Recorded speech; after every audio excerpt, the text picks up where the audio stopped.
Heavy গন্ধ বেরিয়েছে। কি রান্না করলে? এসে গেছিস? লাঞ্চ কি? লাঞ্চ এখন এই তো রিওর খাবারটা গোছাবো। ভাত,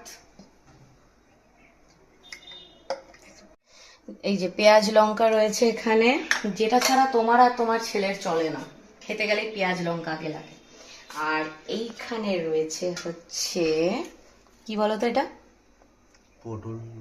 নো, এটা হলো ঝিঙে দিয়ে, সরি ঝিঙে না, চিচিঙ্গা দিয়ে সয়াবিন দিয়ে একটা বেশ রসালো কষালো আইটেম করেছি। তখন রিওকে আগে খেতে দিয়ে দিই। গন্ধটা কিসের বেরাচ্ছে? ট্যানট্যানা, তুমি তো ভেজ দেখে একটু মুখটা ইয়ে হয়ে গেছে, বুঝতে পেরেছি। বাট এই যে ও chicken। নো, শুধু চিকেন নয়, এটা হলো চিকেন ডাক বাংলো। এ দেখো ডিম দেখছো না? এই পরিষ্কার